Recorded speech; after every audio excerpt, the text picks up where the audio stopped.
اچھا یہ ایک سوال یہ بتائیں کہ 18ویں ترمیم کے ذریعے کوٹا سسٹم کو ریگولرائز کیا گیا, بڑھایا گیا؟ 18ویں ترمیم کے ذریعے نہیں گیا, 18ویں ترمیم اس کو ختم نہیں کیا گیا. ختم نہیں کیا گیا. 18ویں ترمیم کی جب ہو رہی تھی تو اس کا بیک گراؤنڈ یہ ہے کہ اس سے پہلے کوٹا سسٹم آیا تھا صرف 10 سال کے لیے. بیسکلی اس کو 10 سال میں 73 کے بعد ختم ہو جانا چاہیے تھا, لیکن وہ ہر 10 سال بعد وہ سمجھے ایک طریقے سے رینیول ہوتا رہا. 18ویں آئینی ترمیم کے وقت میرے خیال میں کوئی 104 یا 106 ترامیم ہوئی آئین کے اندر, اور اس کے 106 ترامیم کے لیے جو ایک کمیٹی بنائی گئی تھی نیشنل اسمبلی کی اور سینٹ کی, جس میں ممبران تھے, اس میں ایم کے دو حضرات تھے, ایک فاروق ستار صاحب تھے, ایک حیدر رضوی صاحب تھے. اب یہ دونوں حضرات اس کمیٹی میں مشاورت کرتے تھے, تو ہمیں تھا کہ بھی ٹھیک ہے پارٹی کی جو پالیسی اسٹیٹمنٹس ہیں وہ کر رہے ہوں گے. At the end of the day جب یہ ختم ہونے لگا اور اس کو پاس کرنے کا وقت آیا تو پھر ہماری بریفنگ ہوئی, اور یہ فاروق ستار حیدر رضوی نے ہمیں بریفنگ دی رابطہ کمیٹی کے کمرے میں. تو جب وہ بریفنگ دے رہے تھے 104 سکے پڑھ لی ہم نے, کہا بھائی اس میں کوٹا سسٹم تو ختم ہی نہیں ہوا, اس میں تو NWFP کا نام خیبر پختونخوا ہو گیا اور فلاں ہو گیا اور اتنے بڑے بڑے کام ہو رہے ہیں. تو جو MKM کی ڈیمانڈ تھی کوٹا سسٹم, جس کا کہ آئین کی کسی شیڈیول میں ذکر ہے, آئین میں بھی نہیں ہے باقاعدہ, کسی شیڈیول میں ذکر ہے, اس کو آپ کو ڈیلیٹ کروانا چاہیے تھا نا یار. تو اس وقت یہ ہم یہاں بیٹھے ہیں, میں سب کو بتا رہا ہوں, ایک اور پروگرام میں کہہ چکا ہوں, اس وقت ہمیں اس بات پہ کنونس کیا گیا ان دونوں کی جانب سے کہ کوٹا سسٹم اب MKM کی ضرورت ہے, اب رورل سندھ کی ضرورت نہیں, اب اربن سندھ والوں کی ضرورت ہے, یعنی MKM کی ضرورت ہے. اس لیے آپ یہ کہنا چاہ رہے ہیں کہ MKM کے سرکردہ رہنما رضا ہارون اور ڈاکٹر فاروق ستار اور حیدر رضوی, حیدر رضوی اور ڈاکٹر فاروق ستار MKM کی لیڈرشپ کو اس بات پہ قائل کر رہے تھے اور کر دیا کہ کوٹا سسٹم جو ہے وہ کراچی کے لوگ ضروری ہے, اب ہمارے لیے ضروری ہے. یا بہت بڑی بات کر رہے ہیں. یہ نمبرز بتایا انہوں نے, بریفنگ دی, اور صرف ہمیں ہی نہیں کنونس کیا, ظاہر ہے ہمیں کنونس کرنے سے تو معاملہ نہیں ہونا تھا نا, یہ معاملہ لنڈن جانا تھا. اچھا, تو یہ پھر لنڈن گیا معاملہ, کیونکہ لنڈن میں بتانا تھا, کیونکہ اگلے دن ان کو اگر حیرانگی میں یہ چیز سننے کو ملتی نا اس وقت, وہ کنوینس ہو گئے. تو آپ لوگ اتنے ننھے کہاں کے تھے, اتنے ننھے تھے کہ اتنا جس پہ بنیاد پہ MKM بنی اس بات پہ آپ کنوینس ہو گئے تھے. چلو MKM کی بنیاد ہی غلط تھی, quota system.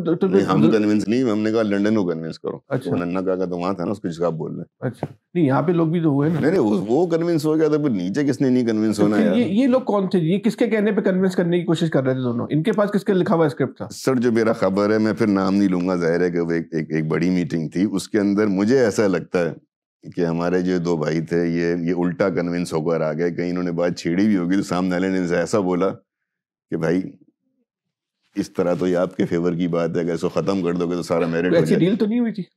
I don't know, آپ کا خیال ہے ہو بھی سکتا ہے. میرا خیال ہے کہ شاید یہ سمجھ نہیں سکا ڈیل, تو میرا نہیں خیال کہ اس ایشو پہ کریں گے. فاروق ستار جیسے جاندیدہ آدمی جو اتنا آئین و قانون کو پڑھتے ہو, جو حیدر رضوی جی دونوں AP میں سو کے بنیادی کارکنوں میں سے, یہاں کوٹا سسٹم کی بنیاد پہ جو پارٹی بنی, بہت عرصے تک پارٹی کے کچھ رہنما اس بات سے کنونس رہے کہ کوٹا. اچھا ظاہر ہے کہ یہ میں آپ سے مذاق نہیں کر رہے, 2 افراد کے نام بتائیں, سب کنفرم کر لیں.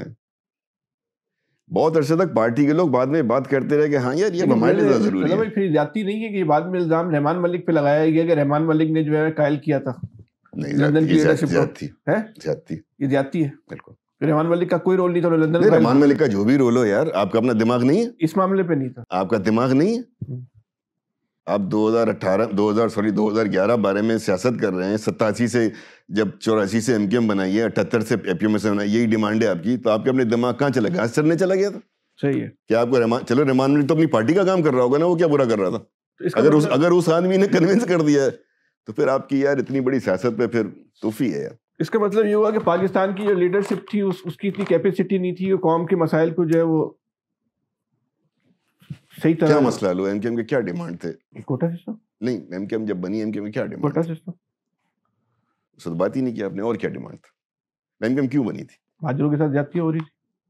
تو وہ تو ہوتی رہی, وہ ابھی بھی ہوتی رہی. کیا زیادتیاں ہو رہی ہیں؟ مثال کے طور پہ 1 2 3 کیا ہوتا؟ MKM کے جو پہلا پوسٹر ہے میری آواز سنو, کیا ہے؟ ہاں بتائیں. آپ بات کرتے تھے محصورین پاکستان کی, بات کرنا چھوڑ دیا آپ نے؟ چھوڑ دی. کون لے کر آئے محصورین پاکستان کو بتائیں؟ ایک ہی دفعہ ہیں, بڑی تعداد میں 2 دفعہ ہیں, بلکہ پہلے تک بہت پہلے. دوسری دفعہ کب آئے؟ نواز شریف صاحب لے کر آئے. کہاں بسائے ان کو؟ نہیں بسے تو پنجاب میں تھا, کراچی گئے تھے. نہیں بسائے پنجاب میں, بڑی چیز زمین آگے ہوں بسایا اس نے پنجاب میں. آپ یہاں نہیں بچا سکے ان کو. نواز شریف صاحب, credit goes to Nawaz Sharif دین. ٹھیک ہے, نمبر 1 بات. اور کیا آپ کی ڈیمانڈ تھی سر؟ وہ جو پیپلز پارٹی کے ساتھ 58 رکنی معاہدہ تھا نا, وہ تو ایک بڑا عجیب نہیں سر وہ تو 88 ہے نا سر، بڑا عجیب و غریب طرح کا کراچی ایکارڈ جس کو کہا جاتا ہے، کراچی ایکارڈ کہا جاتا ہے، جس میں اس کراچی ایکارڈ میں پیپلز پارٹی، آپ کو معلوم ہے کس نے سائن کیے تھے؟ اجمل دہلوی صاحب پیپلز پارٹی کے نمائندے تھے اس میں، جو بعد میں ایم کیو ایم کے الطاف صاحب کے قریبی ساتھی بنے اور سینیٹر بھی بنے. کراچی ایکارڈ میں پیپلز پارٹی کی طرف سے معاہدے پہ سائن کرنے والے اجمل دہلوی صاحب ہیں. سب سے بڑا تھا کہ مہاجر شناخت کو تسلیم کیا جائے، جو بنیادی جو جیسے پوری ہو گئی، آج تک ہوئی ہے؟ آج بھی سینسر ہوتا ہے کہ اس میں مہاجر لکھا جاتا ہے؟ نہیں لکھا جاتا. So you see what have you achieved? Nothing. Because since 88 آپ چلے گئے گورنمنٹ سازی کے اندر، اور آپ نے اپنے جو بنیادی مطالبات تھے، جو قائد تحریک کو دیکھنے تھے،